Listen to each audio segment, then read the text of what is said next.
नमस्कार, मैं Bittu Mishra, founder and CEO जागरूकता अभियान फाउंडेशन। कल हम लोगों ने 14 सितंबर को हिंदी दिवस मनाई। तो थोड़ी सी नज़र डालते हैं कि अंग्रेजी शिक्षा व्यवस्था जो अभी विस्तार से आगे बढ़ रही है, वो हमारे देश तक कैसे आया, किसने लाया और उसका क्या मकसद था और वो किस तरह अपना विस्तार रूप भारत में रख चुका है और किस तरह से हम लोग अंग्रेजी शिक्षा व्यवस्था को लेकर नुकसान में है, हमारा देश नुकसान में है। वर्ष 1835 में लॉर्ड मैकाले ने शिक्षा नीति बनाते समय भारतवर्ष को कमजोर करने के लिए संस्कार रहित शिक्षा नीति बनाई, जबकि प्राचीन समय में भारतवर्ष को विश्व गुरु का दर्जा प्राप्त था। लॉर्ड मैकाले, जो कि एक ब्रिटिश थे, उनका स्पष्ट कहना था कि भारत को हमेशा हमेशा के लिए अगर गुलाम बनाना है तो इसकी देसी और सांस्कृतिक शिक्षा व्यवस्था को पूरी तरह से ध्वस्त करना होगा और उसकी जगह अंग्रेजी शिक्षा व्यवस्था लानी होगी और तभी इस देश में शरीर से हिंदुस्तानी लेकिन दिमाग से अंग्रेज पैदा होंगे और जब इस देश की यूनिवर्सिटी से निकलेंगे तो हमारे हित में काम करेंगे। इसीलिए उसने सबसे पहले गुरुकुलों को गैर कानूनी घोषित किया। जब गुरुकुल गैर कानूनी घोषित हो गए, उनको मिलने वाली सहायता भी जो समाज की तरफ से मिलती थी वो भी गैर कानूनी घोषित हो गई। फिर संस्कृत को गैर कानूनी घोषित किया गया और इस देश में जितने भी गुरुकुल थे वहाँ घूम घूम के उनको जला दिया गया, उनके गुरुओं को मारा गया, पीटा गया और जेल में डाला गया। लोगों का तर्क है कि अंग्रेजी अंतर्राष्ट्रीय भाषा है, दुनिया में 204 देश हैं और अंग्रेजी सिर्फ 11 देशों में बोली, पढ़ी और समझी जाती है। फिर यह कैसे मान ले कि यह अंतर्राष्ट्रीय भाषा है? शब्दों के मामले में भी अंग्रेजी समृद्ध नहीं बल्कि दरिद्र भाषा है। जब से बहुराष्ट्रीय कंपनियां आई, उन्होंने अंग्रेजों का इतिहास दोहराना शुरू कर दिया और हम सभी सभ्य बनने में, उन्नत बनने में लगे रहे। मैकाले की पद्धति के अनुसार अब आज वर्तमान में हमें नौकरी देने वाली है अंग्रेजी कंपनियां, जैसे ईस्ट इंडिया कंपनी थी। अब यही कंपनियां शिक्षा व्यवस्था भी निर्धारित करने लगी और फिर बात वही कम लागत वाली जब आई तो उसी तरह का अवैज्ञानिक व्यवस्था बनाओ जिसमें कम लागत में हिंदुस्तानियों के श्रम एवं बुद्धि का दोहन हो सके, मैकाले ने कहा था।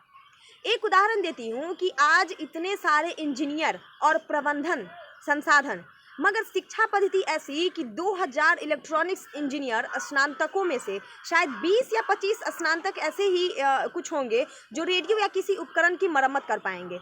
नई शोध तो दूर की कौड़ी है। अब ये स्नातक इन्हीं अंग्रेजी बहुराष्ट्रीय कंपनियों के पास जाते हैं और जीवन भर की प्रतिभा महीनों पर गिरवी रख गुलामों सा कार्य करते हैं, फिर भी अंग्रेज की ही गाथा सुनाते हैं। अगर कोई संस्थान अच्छा है जहां भारतीय प्रतिभाओं का समुचित विकास करने का परिवेश है तो उसके छात्रों को ये कंपनियां किसी भी कीमत पर नासा और इंग्लैंड में बुला लेती है और हम मैकाले का गुलाम खुशियां से मनाते हैं कि हमारा फलाना अमेरिका में नौकरी करता है। इस प्रकार मैकाले की एक सोच ने हमारी आने वाली शिक्षा व्यवस्था को इस तरह पंगु बना दिया कि न चाहते हुए भी हम उसकी गुलामियों में फंसते जा रहे हैं।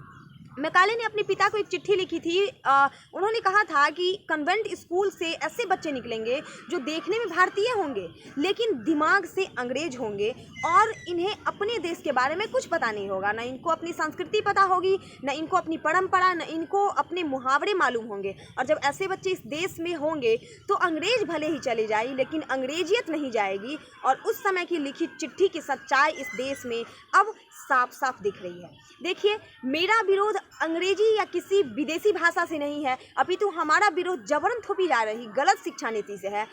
इसके तरह भारत में लाखों नैनिहालों को उनकी मातृभाषा से अलग थलग कर देश में मातृभाषा विहीन जनशक्ति को एक छलावे की तरह शिक्षा दी जा रही है। एक बच्चे की प्राथमिक शिक्षा उसी भाषा में होनी चाहिए जिसमें वो सोचता है और वो सपने देखता है। शिक्षा प्राप्त करना और अपनी मातृभाषा में शिक्षा प्राप्त करना बच्चे का मौलिक अधिकार है। आज देश के शिक्षित वर्ग की माताएं भी यही चाहती है कि जन्म के समय से ही उसके बच्चे का प्रथम रुदन भी अंग्रेजी में हो।